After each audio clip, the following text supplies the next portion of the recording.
Hello friends, welcome to my channel Katha Manthan 2.0। So friends, ये video को start करने से पहले मैं आपको कुछ बहुत इम्पॉर्टेंट बातें बता देना चाहती हूँ। मैं सबसे पहली चीज़ जो बताना चाहती हूँ, ये एग्रीकल्चर पार्ट 2 है, यानी कि ये पार्ट 2 में हम लोग problems of agriculture, solutions of agriculture and cereal crops के बारे में स्टडी करने वाले हैं। ऑल दोज कैरेक्टरिस्टिक्स इसके बारे में स्टडी करने वाले हैं। एग्रीकल्चर से सिर्फ एक क्वेश्चन आएगा जिसमें आपको ये 3 पार्ट स्टडी करने हैं। एक एग्रीकल्चर पार्ट 1 जिसमें डिफरेंट टाइप्स ऑफ एग्रीकल्चर का मैंने अच्छे से डिफिनीशंस, एग्जाम्पल्स, सब चीज़ बताया, एडवांटेजेस, डिसएडवांटेजेस। सेकेंडली आपको स्टडी करना पड़ेगा cereal crops, that is rice, millet, sweet. And thirdly agriculture part 3 में आपको स्टडी करना पड़ेगा कॉमर्शियल क्रॉप्स। और ये जो है एग्रीकल्चर पार्ट 2 का वीडियो है। पार्ट 1 का वीडियो देखने के लिए आप प्लेलिस्ट में ऊपर जो आई बटन है उस पर प्लेलिस्ट में क्लिक करके आप जा सकते हैं, देख सकते हैं। एंड नोट्स, अगर आपको नोट्स चाहिए तो आप कथा मंथन के www.kathamanthanblogspot.com में जा कर के ले सकते हैं। For further queries and any kind of other notes related to ICSE and chapters, आप मेरे को मेरे व्हाट्सएप नंबर में, चैनल में जा कर के मेरे व्हाट्सएप नंबर पे मेरे को डायरेक्टली टेक्स्ट कर दीजिएगा, या इंस्टाग्राम आईडी से टेक्स्ट कर दीजिएगा, या कमेंट बॉक्स में लिख दीजिएगा, even all the problems related to this. And also you can click on the join button near the Katha Manthan channel to have our private tuitions. So friends, let's start with this video in which I'm going to deal with the problems of agriculture. More than 60% of the cultivated land depends on the vagaries of the monsoon rainfall. Hence, unreliable, seasonable and unequal distribution of rainfall is the cause of failure of rain-fed crops. There are inadequate irrigational facilities in such areas. Various times बहुत सारी जगहों पे ऐसा होता है कि बहुत uncertain rain के कारण बहुत सारे क्रॉप्स डिस्ट्रॉय हो जाते हैं। यूजुअली ऐसा अक्सर तब होता है जब वहाँ पे ड्रॉट सीजन्स आ जाते हैं, मतलब बहुत ज़्यादा गर्मी पड़ जाती है तो क्रॉप्स ख़राब हो जाते हैं, बहुत ज़्यादा बारिश होती है तो क्रॉप्स ख़राब हो जाते हैं, अचानक से स्टॉर्म्स आने पे भी क्रॉप्स ख़राब हो जाते हैं। बहुत सारे मॉनसून के अनरिलायबल और मतलब जो अनसर्टेन फैक्टर्स है उसके कारण क्रॉप्स जो है बहुत डिस्ट्रॉय होते हैं, और ये हर साल होता है। अलग अलग स्टेट्स में अलग अलग टाइम पे ये सब पीरियड्स आते रहते हैं। Soil erosion and heavy rainfall and these natural calamities which causes soil erosion, ये सब चीज़ कारण से भी क्रॉप्स बहुत ख़राब हो जाते हैं। और बहुत जगह पे ऐसा देखा जाता है कि हमारे इंडियन फार्मर्स जो हैं वो बहुत ही ज़्यादा पढ़े लिखे नहीं हैं, इसलिए वो लोग मॉडर्न मेथड्स ऑफ कल्टीवेशन भी नहीं जानते। इसके अलावा फ्रैगमेंटेशन से जो नए नए क्रॉप्स उगाए जाते हैं और जो अलग अलग तरह के जो साइंटिफिक मेथड्स डेवलप किए गए हैं, बट दोज मेथड्स जो कि क्रॉप्स को वीक बना देते, कमज़ोर बना देते, फ्रैगमेंटेशन, बार बार फ्रैगमेंटेशन के कारण या फिर कोई भी ये सब चीज़ के कारण, इससे भी क्रॉप्स का ग्रोथ बहुत कम हो जाता है। केमिकल्स या फर्टिलाइजर्स की मात्रा में अधिक होने के कारण भी सॉइल बहुत कमज़ोर हो जाता है। और कभी कभी जब क्रॉप रोटेशन प्रैक्टिस नहीं की जाती या फिर अलग अलग टाइप्स ऑफ मेथड्स या फिर सॉइल को खाली नहीं छोड़ा जाता तो भी सॉइल बहुत वीक हो जाता है और क्रॉप्स भी बहुत कम प्रोड्यूस करते हैं। ये सब कारणों के कारण, और सबसे बड़ा जो इम्पोर्टेंट कारण है कि हमारे फार्मर्स बहुत पुअर हैं, सो वो अच्छे क्वालिटी के सीड्स अफोर्ड नहीं कर पाते। So all these things causes problems in agriculture and very, मतलब इसलिए क्रॉप्स का जो हार्वेस्टिंग क्रॉप्स है उसकी भी मात्रा कम हो जाती है। मेनली इसका सल्यूशन क्या है?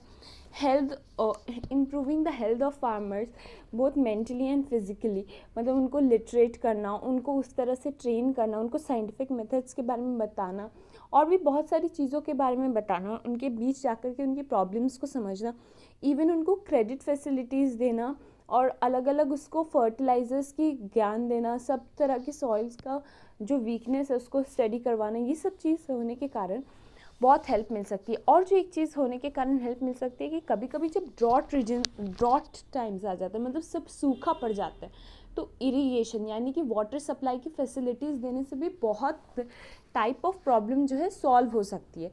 और इसके अलावा जब बहुत ज़्यादा वाटर होते हैं जहाँ पे, मतलब रिवर्स के पास जब फार्मिंग लैंड्स होते हैं, तो रिवर्स में सही तरह के डैम्स का कंस्ट्रक्शन होना भी बहुत ज़रूरी है। इसके अगर डैम्स अच्छे से कंस्ट्रक्ट नहीं रहेंगे तो बहुत सारा जो बहुत तेज़ जब पानी आता है तो बहुत कुछ बहा के ले जाता है अपने साथ साथ, तो ये सब चीज़ें भी हो सकती हैं। Now coming on to the food crops, cereal is a collective term for all kinds of grass like plants which have starchy edible seeds। और ये मेनली जो स्टार्ची एडिबल सीड्स यानी कि जो भी खाए जाने वाले जो जितने भी सीड्स है, ये सब में क्या क्या आता है, मेज़, कॉर्न, बार्ले, राई, oats, millets and sorghum.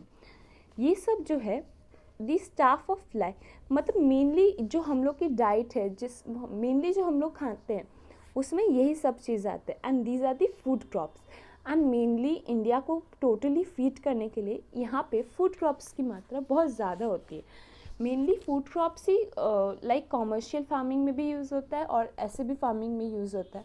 So food crops बहुत ही ज़्यादा वाइटल है और वही बहुत ज़्यादा इम्पॉर्टेंट भी है। Now coming on to the geographical conditions that are needed for the growth of rice in a particular farmland। बहुत सारे स्टेट्स में राइस नहीं ग्रो किए जाते हैं और बहुत सारे स्टेट्स में राइस ग्रो किए जाते हैं। ऐसा इसलिए होता है बिकॉज ऑफ द एनवायरनमेंट। आपको राइस ग्रो करने के लिए एक सर्टेन एनवायरनमेंट चाहिए। फॉर एग्जांपल वेस्ट बंगाल में राइस का ग्रोथ बहुत अच्छा होता है। वैसे ही और भी जो मॉनसून स्टेट्स है, मतलब जहाँ पे मॉनसून बहुत अच्छा होता है जिन स्टेट्स में, वहाँ पे भी राइस का कल्टीवेशन बहुत अच्छा होता है। सो फ्रेंड्स, ये राइस को कल्टीवेट करने के लिए मिनिमम रेनफॉल और मैक्सिमम रेनफॉल उस स्टेट में कितनी होनी चाहिए। मेनली ये रेनफॉल 150 सेंटीमीटर से लेकर के 300 सेंटीमीटर तक होनी चाहिए। और सॉइल जो है वो एल्यूवियल होना चाहिए, फ्राइबल लोम्स होना चाहिए और क्ले विथ इम्पेरिवियस सबसॉइल, यानी कि वो बहुत ही सॉफ्ट सॉइल होना चाहिए। ऑलिवियल सॉइल बहुत ही सॉफ्ट और नरिश सॉइल है, इसमें न्यूट्रिशंस बहुत ज़्यादा है, पानी की मात्रा बहुत ज़्यादा है और फ्राइबल लोम्स है सॉफ्ट मेथड्स में। Such soil permit stagnation of water in fields during the period of cultivation. और ये सॉइल का जो सबसे अच्छा क्वालिटी क्या है, ये वाटर को अपने अंदर जमने देते हैं, मेनली जो सैंडी सॉइल्स होते हैं, लैटराइट और रेड सॉइल, जो कि थोड़े सैंडी नेचर के होते हैं, ये क्या करते हैं, सॉइल को एब्जॉर्ब कर लेते हैं। बट एलुवियल सॉइल जो है वो सॉइल को अपने अंदर स्टैग्नेट करने देते हैं। और ये स्टैग्नेशन से क्या होता है, यानी कि अपने अंदर रहने देता है। इसका मतलब क्या होता है कि फील्ड्स में पानी पूरा भरा हुआ रहता है और ये पानी भरा हुआ रहने के कारण क्या होता है कि ये राइस का ग्रोथ बहुत अच्छा होता है। प्लेंटीफुल लेबर, और सबसे इम्पॉर्टेंट चीज़ क्या है, यहाँ पे लेबर्स बहुत लगते हैं राइस क्रॉप्स को कल्टीवेट करने के लिए। अब यहाँ पे जो मेन मेथड्स ऑफ कल्टीवेशन है, main methods which are needed to cultivate the crop of rice is broadcasting, dibbling and drilling and transplantation.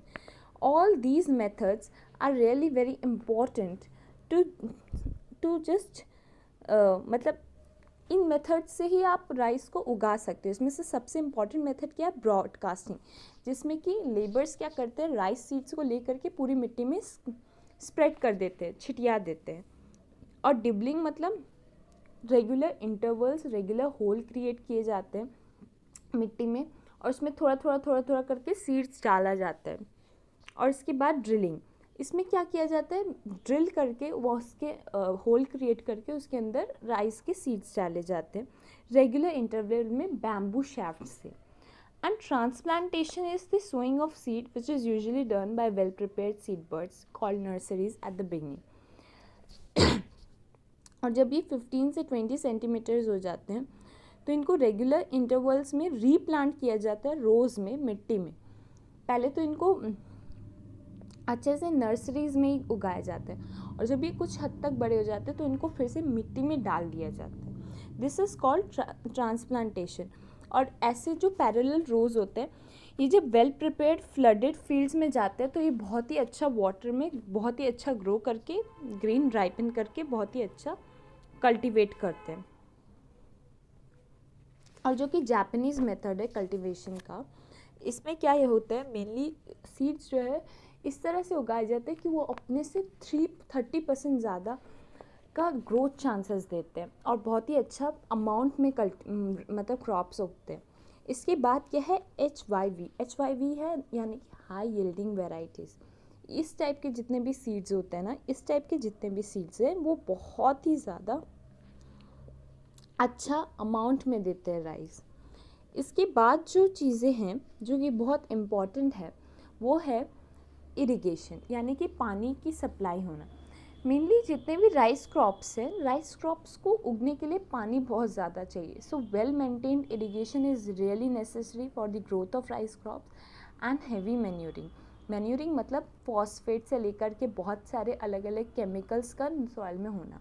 अगर ये सारे मिनरल्स न्यूट्रिशंस सॉइल में नहीं होंगे तो राइस क्रॉप्स का कल्टीवेशन बहुत ही बुरा हो सकता है, इसलिए ये सब का होना भी बहुत ज़रूरी है। फ्रेंड्स, ये जो है ना, ये एक पार्ट है सीरियल क्रॉप्स का। सो मेनली इस यहाँ पे मैंने जो प्रॉब्लम्स एंड सॉल्यूशंस डिस्कस किए एग्रीकल्चर को लेकर के, इसके बाद हम लोग राइस क्रॉप को और भी अच्छे से स्टडी करेंगे। मेनली राइस क्रॉप से रिलेटेड बहुत सारे क्वेश्चंस भी है जो मेरे को वीडियो के साथ साथ डिस्कस करने हैं। सो नेक्स्ट वीडियो में आपको उन क्वेश्चंस के साथ डिस्कस भी कर लूँगी। सो फ्रेंड्स, तब तक आप ये वाला वीडियो अच्छे से देखिए, समझिए, और राइस क्रॉप्स की जितने भी ज्योग्राफिकल कैरेक्टरिस्टिक्स है और जो भी मैंने बातें आपको कही उसको शॉर्ट नोट्स बना लीजिए, क्योंकि मेनली इसी में से क्वेश्चन आता है और कहीं से क्वेश्चंस आएंगे नहीं। But then also I will try to discuss as many papers as I can. So friends, thank you for watching my channel Katha Manthan 2.2.